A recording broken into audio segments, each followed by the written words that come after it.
नमः श्रीवर्धमानाय निर्धूतकलिलात्मने सालोकानां त्रिलोकानां यद्विद्यादर्पणायते श्रीमत्परमगम्भीर साधुवादामोघलाञ्छनं जियात्रैलोक्यनाथस्य शासनं दिनशासनं।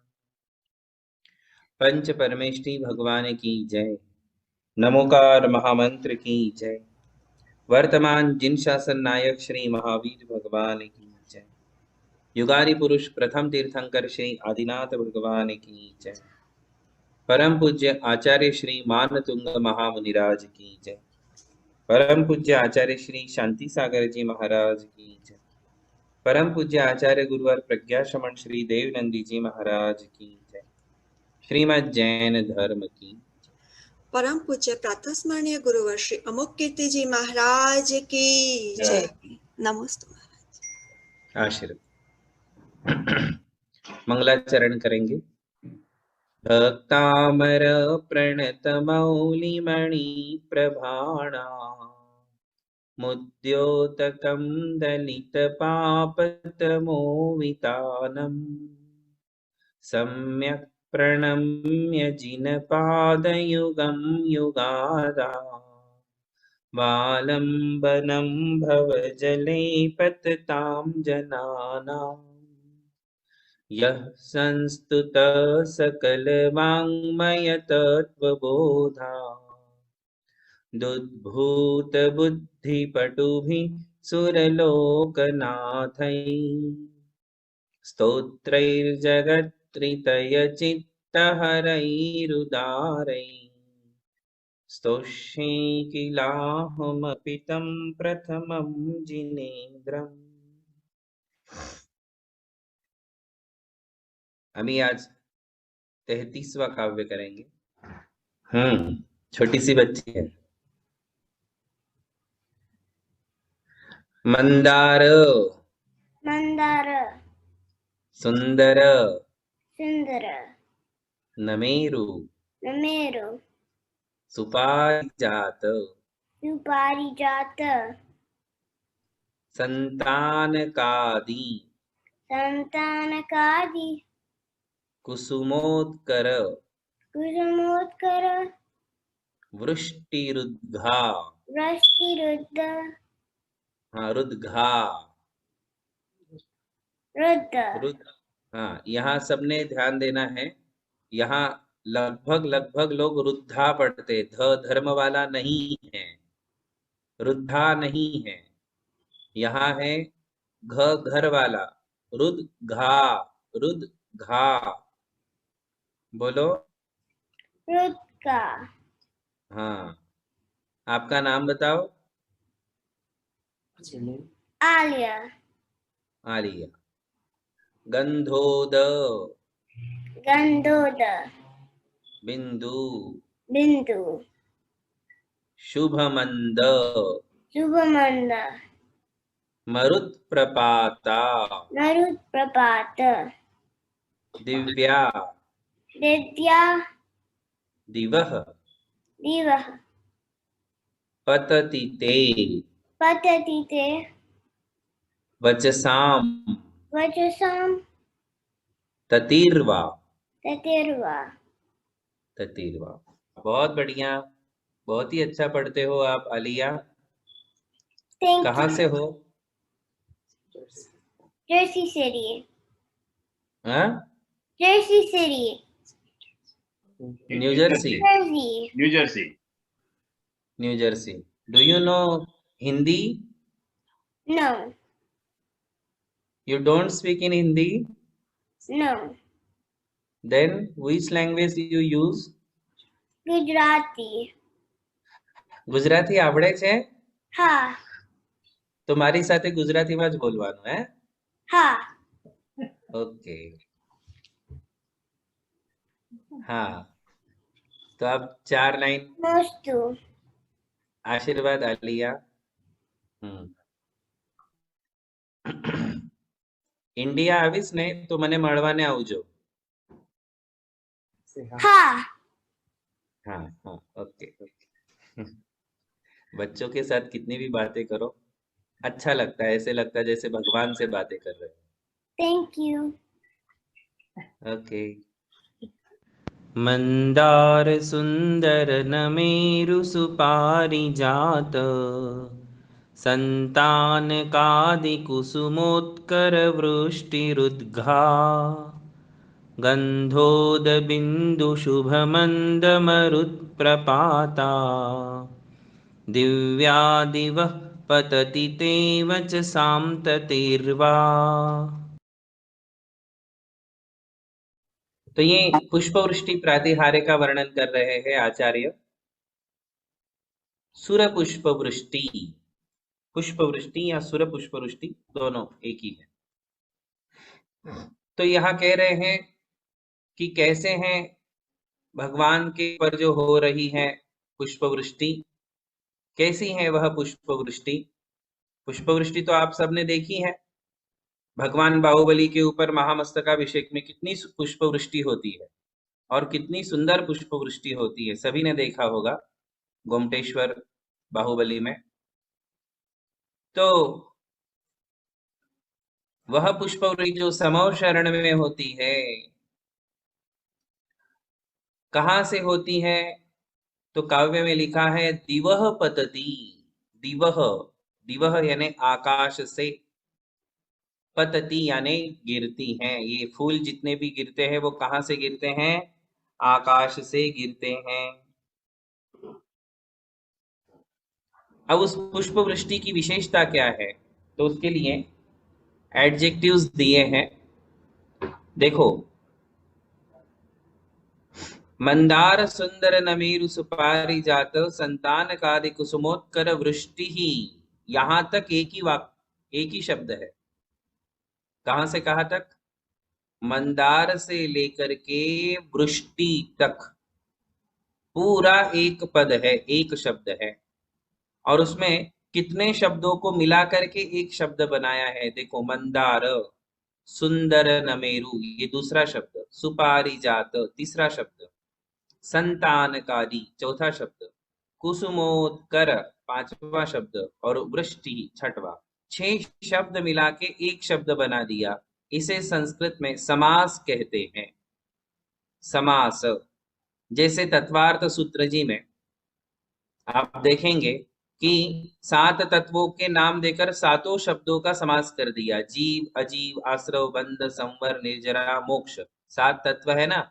इन 7 तत्वों के लिए पहले ही अध्याय में दूसरा तीसरा ही सूत्र है, देखो 7 को जोड़ दिया। जीवा, जीवाश्रव, बंध, संवर, निर्जरा, मोक्षाः, मोक्षाः तत्वम। तो जीव से लेकर मोक्ष तक 7 का समास कर दिया, इसे कहते हैं समास।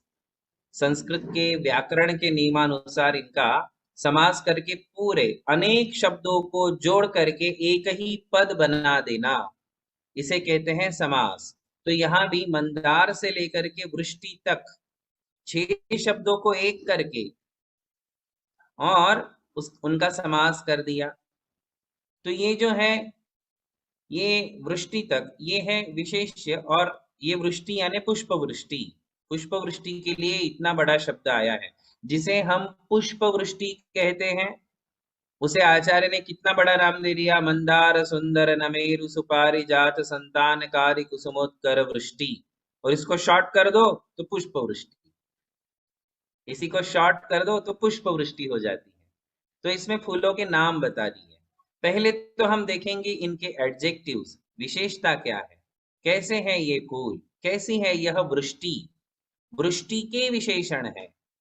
वृष्टि यानी वर्षा, फूलों की वर्षा, फूलों की वृष्टि। वह वृष्टि कैसी है? तो आचार्य कहते हैं उद्घा।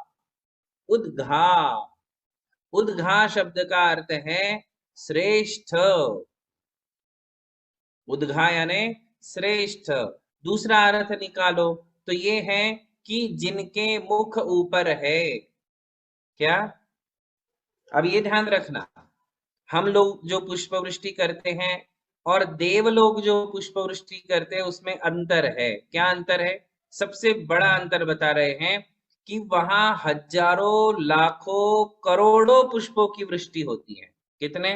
करोड़ों, अनगिनत, काउंटलेस पुष्पों की वृष्टि लगातार होती रहती है। लगातार, जब तक भगवान समो शरण में विराजमान है तब तक पुष्पों की वृष्टि होती ही रहेगी, होती ही रहेगी। किंतु देखने वालों को, भगवान को देखने में कोई अंदर बाधा आने वाली नहीं है। अतिशय है, ये सब कुछ अतिशय है। कोई कहे कि निरंतर पुष्प वृष्टि होंगी तो भगवान सबको दिखेंगे कैसे? फूल ही फूल दिखेंगे, ऐसा नहीं है। वो वहां की विशेषता है, अतिशय है कि किसी भी चीज में कोई बाधा उत्पन्न नहीं होती है। भगवान के लगातार दर्शन होते हैं और दर्शन होते समय पुष्पवृष्टि भी हो रही है। तो उसमें आचार्य कहते पुष्पवृष्टि कैसे होती? उद्घा। देखो आप, फूलों के जो मुख है वो ऊपर रहेंगे, तो फूलों की वृष्टि भरपूर होती है। किंतु सारे पुष्प कैसे बरसते हैं? सारे पुष्प कैसे बरसते हैं? तो ऊपर मुंह है, नीचे डंठल है। फूल का डंठल होता है ना, जिससे हम पकड़ते हैं फूल को, वो फूल की जो डंडी है, डंठल है, वो नीचे, और पुष्प जो है, फूल का जो भाग है वो ऊपर। करोड़ों पुष्प बरसेंगे किंतु उसका मुंह ऊपर रहेगा, डंठल नीचे रहेगा। ये विशेषता है। देवों से हो रही है, कुछ तो विशेषता रहेगी ही, और उसका भी कोई ना कोई अर्थ निकलेगा कि ऐसा क्यों, डंठल नीचे क्यों, फूल ऊपर क्यों, तो उसका भी आंसर देंगे। तो पहली विशेषता उद्घा। फिर दूसरी बात कहते हैं गंधोद बिंदु शुभ मंद मरुत प्रपाता। कैसी है वह वृष्टि, कैसी है फूलों की वर्षा? तो कहते हैं गंधोद बिंदु। गंध, उद, गंध यानी सुगंधित, उद यानी पानी, बिंदु यानी पानी की बूंदे।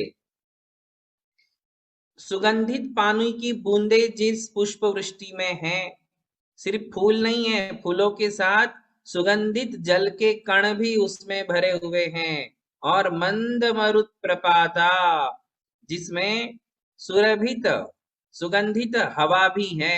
दो चीजें पुष्प वृष्टि में एडेड होती हैं। दो चीजें, कौन सी दो चीजें?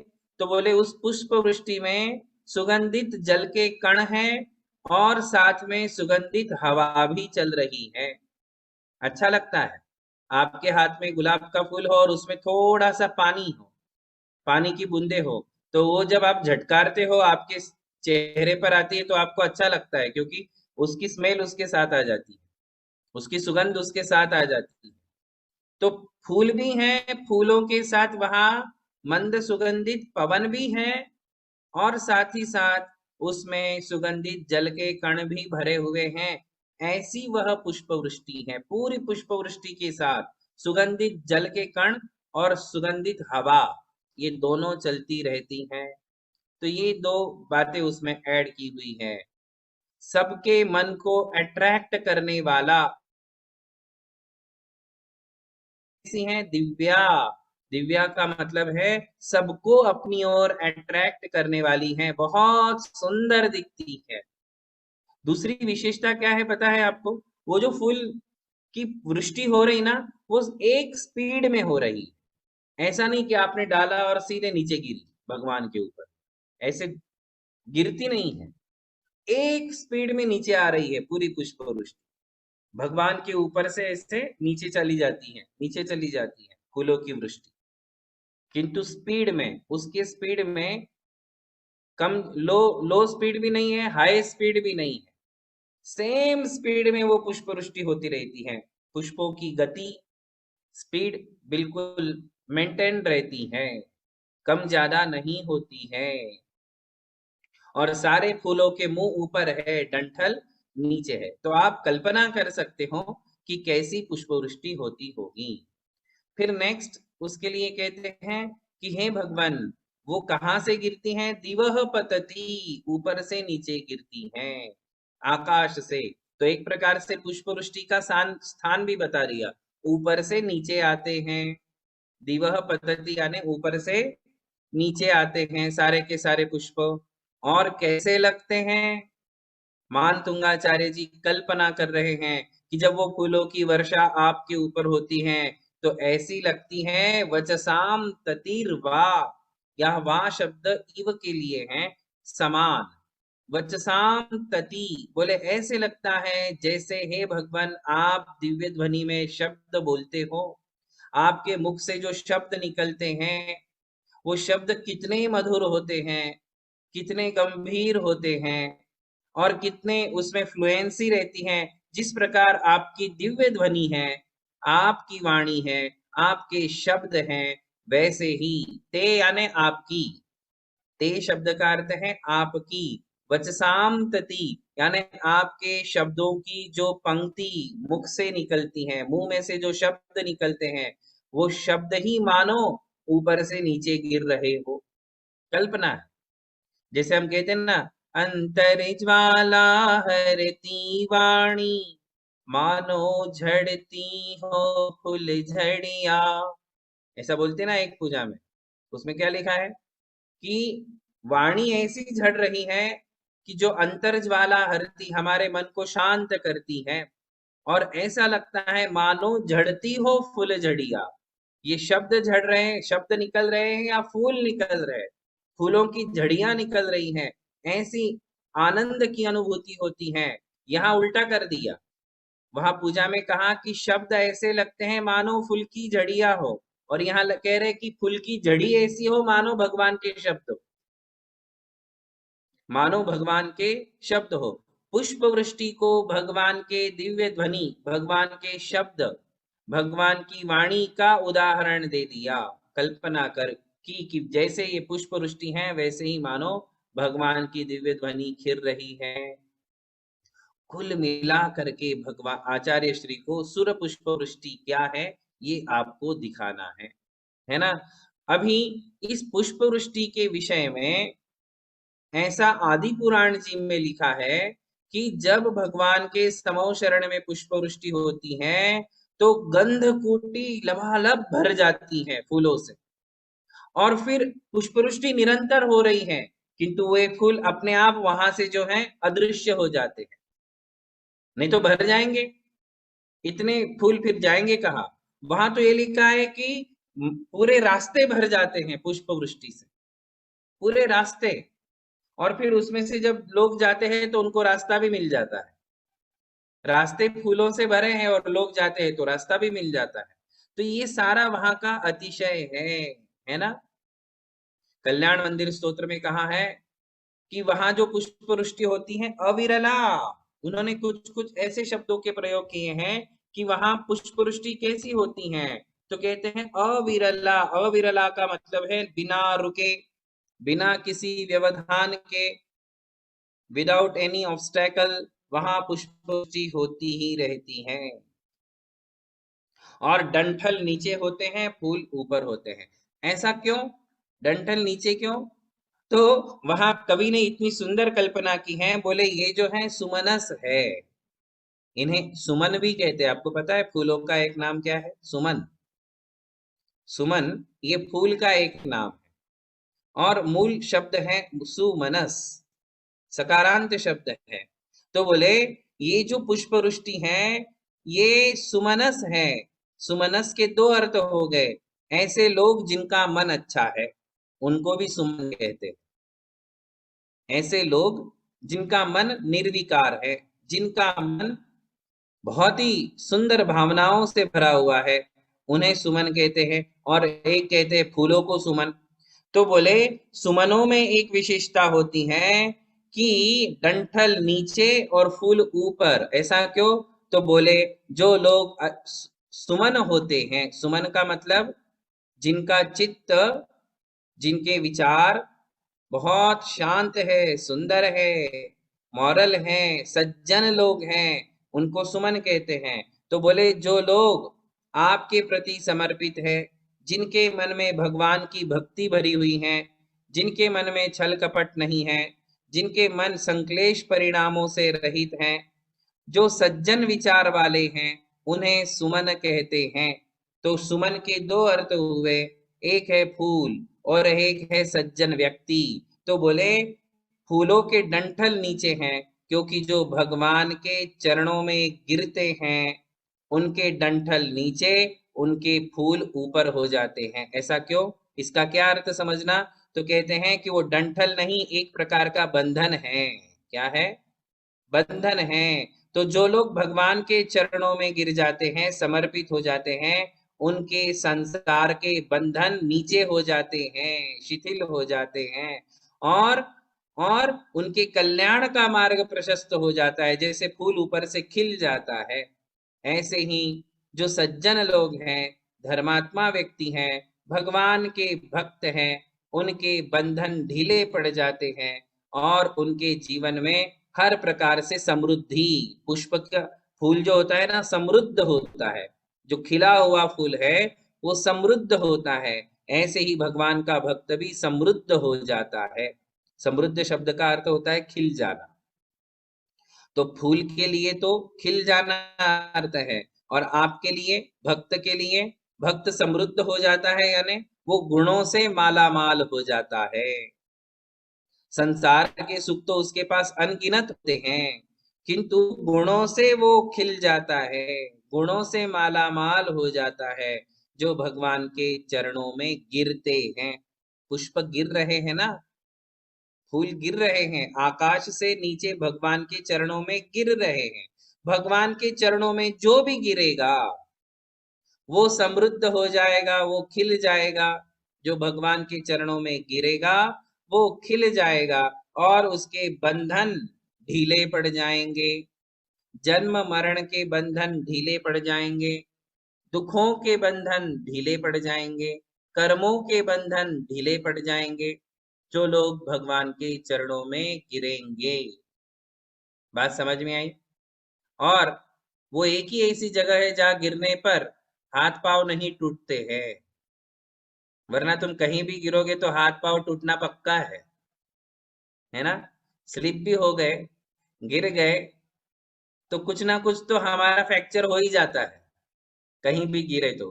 किंतु भगवान के चरणों में गिरोगे तो कुछ भी फ्रैक्चर होने वाला नहीं है, बल्कि मजबूत हो जाओगे।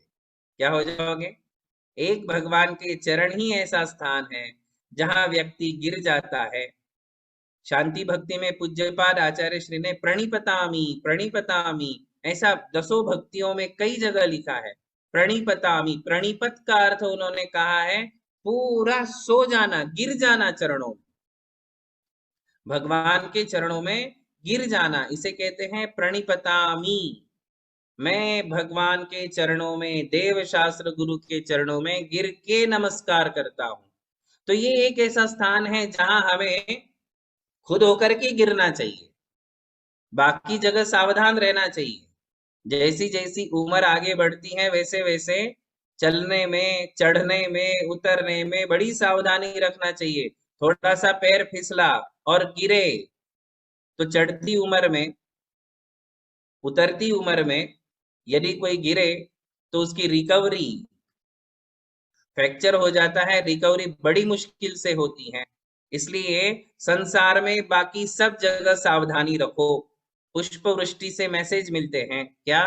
भगवान के चरणों में जोर से गिरो, भगवान के चरणों में जोर से गिरो, किंतु बाकी सब जगह फूंक फूंक के पांव रखो, शांति से चलो, सावधानी से चलो।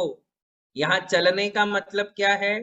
बाकी जितने भी काम करते हो बड़ी सावधानी से करो, किंतु भक्ति अंधाधुंध होकर के करो। भक्ति में ज्यादा दिमाग मत लगाओ। भगवान की भक्ति में, आराधना में हमारे लिए अंधा हो जाना चाहिए। जो अंधा हो सकता है वही भक्ति कर सकता है, ध्यान रखें। भक्ति हमेशा अंधी होती है और उसे अंधी होना ही चाहिए। एक ही बार अच्छे से समझ लो कि मुझे कौन से देव शास्त्र गुरु चाहिए। खूब दिमाग लगा लो, जैसे शादी के पहले लगाते हो। खूब दिमाग लगाओ, किससे शादी करनी है, किससे शादी करनी है, अच्छे से दिमाग लगा लो। और शादी के बाद दिमाग मत लगाओ। अब एक बार शादी हो गई, अब दिमाग लगाना बंद कर दो। अब दिल से काम लो। किससे काम लो? अब दिल से काम लो। ऐसे ही भक्ति में है, एक बार अच्छे से चूज कर लो।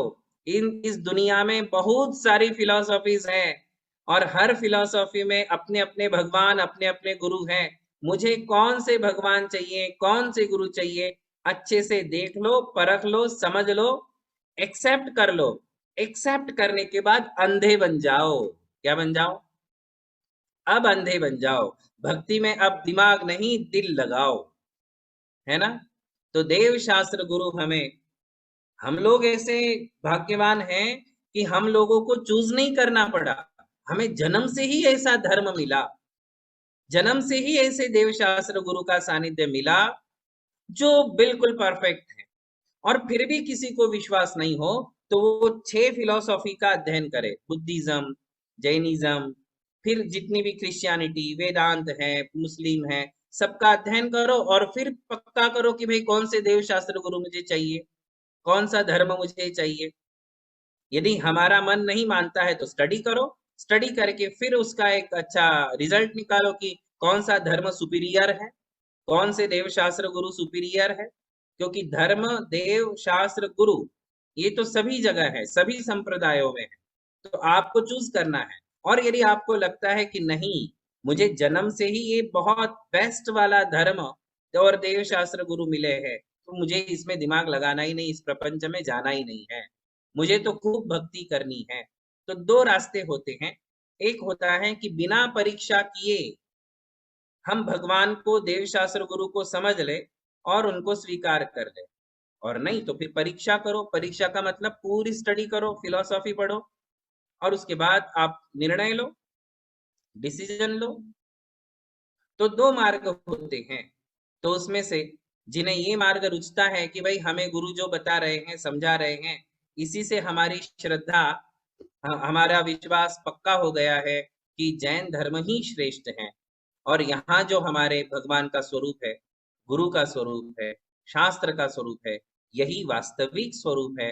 अब मुझे इन्हीं के साथ जुड़े रहना है और इन्हीं की भक्ति में अपना जीवन समर्पित करना है।